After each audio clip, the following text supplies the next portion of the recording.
In this video clip, we're going to go over the classification scheme for the sedimentary rocks that we covered in the lab.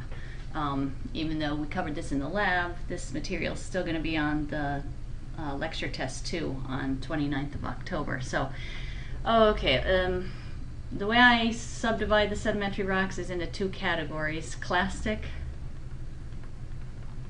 and chemical.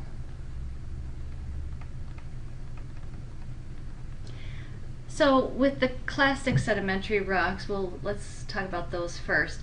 These are sedimentary rocks that formed from materials like gravel, sand, and mud, things that are transported as solid grains, being deposited in different sedimentary environments. You could call them clastic sedimentary environments, and then later being lithified.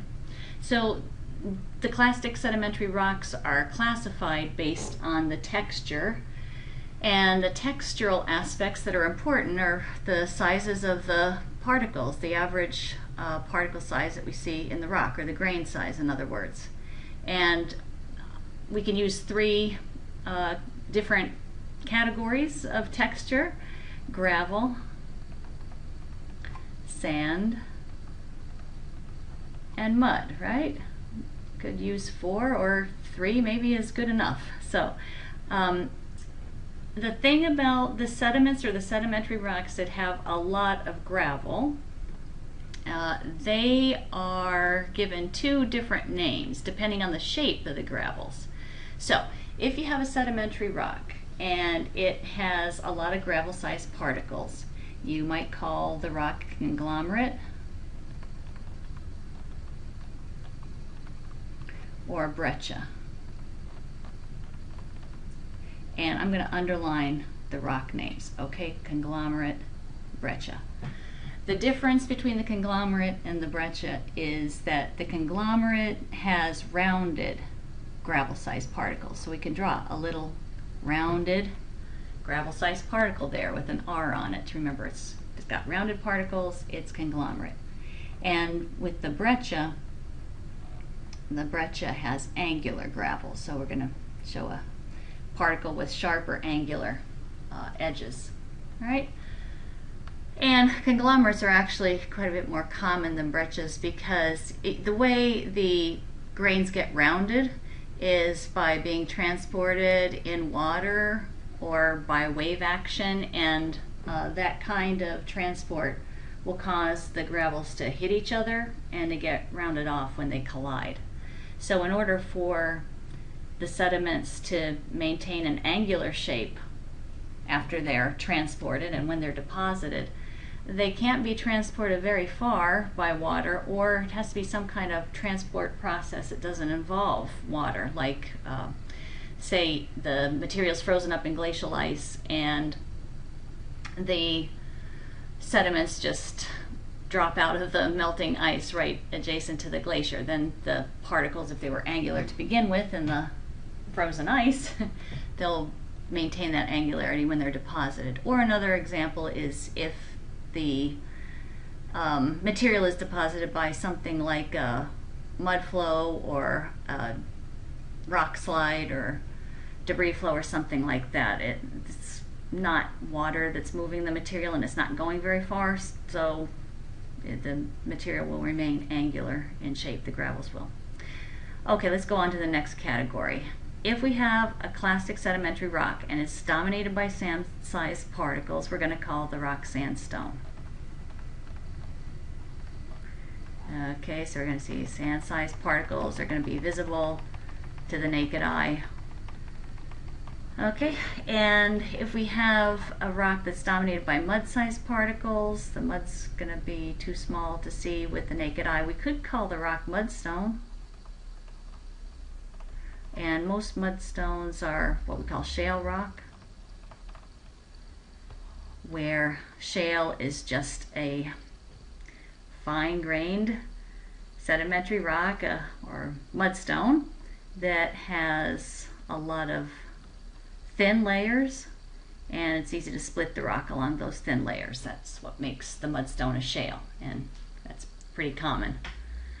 Okay, so with the clastic sedimentary rocks, they're made of these different particle sizes, and the particles are transported to solid grains, and they're deposited in different clastic sedimentary environments. Like we could think about the glacial environment, the river environment, where we might have sand and gravel deposited on river bars, or might have mud deposited in the floodplain. We could think about things like deltas or other coastal environments like beaches, right, where we have a lot of sand. It's deposited by wave action. And maybe some shallow marine settings too, where we can get some of these materials coming off the land and being deposited in shallow marine waters. So that brings us to the other category or subdivision of the sedimentary rocks, which are the chemical sedimentary rocks. Now, in contrast to the clastic sedimentary rocks, the chemical sedimentary rocks are named based on their mineral composition, what minerals dominate the rock. So we'll start with the most common kind of chemical sedimentary rock, limestone. That's the rock name. And we're going to call the rock limestone if it's dominated by calcite. So we'll put the mineral composition in parentheses. Okay, if it's dominated by calcite mineral, you're going to call the rock limestone if it's a sedimentary rock. Remember, the way most limestone forms is organisms that live in shallow marine environments that make their hard parts out of calcite, or calcium carbonate mineral anyway.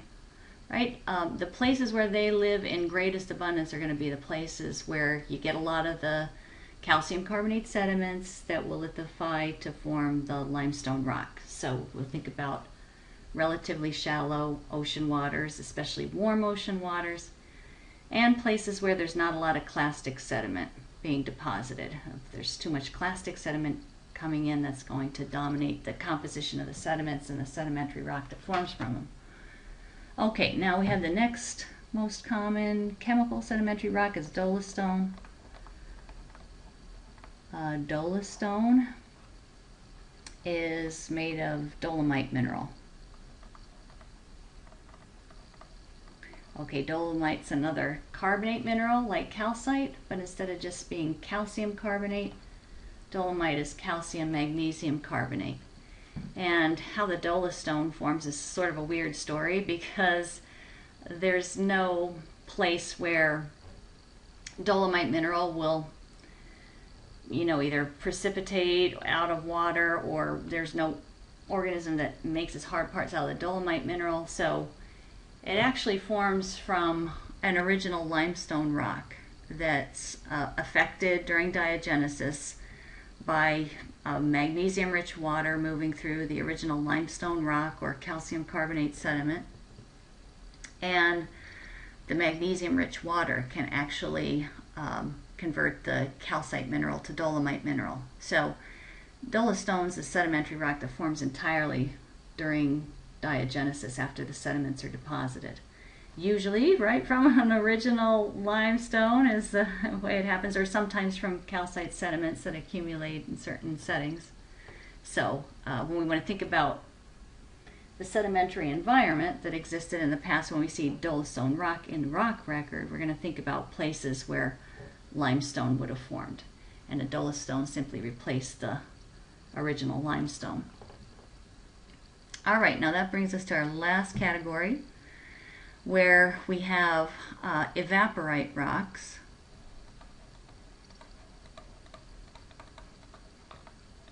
Okay, the evaporites are rocks like rock gypsum and rock halite.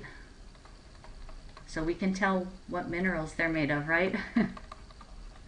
Right, the rock gypsum's made of gypsum, the rock halite's made of halite mineral. And when we're talking about these evaporites, we're talking about these minerals forming from direct precipitation out of evaporating water. And in order to have enough water evaporate to get these evaporite rocks to form, we have to have a very dry climate, where we have some water like marine waters in a coastal area. Maybe we have shallow coastal ponds, but the land around the coastal area is dry. Well, then we can pass a lot of dry air over the seawater. That'll increase the evaporation rate. The water molecules go into the air, but the dissolved chemicals like calcium and carbonate and sulfate that goes into making the gypsum, and sodium and chloride ion that go into making the halite, they're going to stay behind in the remaining water on the surface. And so if we can evaporate enough water, the remaining water on the surface gets concentrated highly enough in these different chemicals that the chemicals can start to find each other. The oppositely charged ions in the water will find each other and precipitate out as these solid mineral crystals, and then they'll accumulate on the bottom, and that can get lithified to form some type of evaporite rock.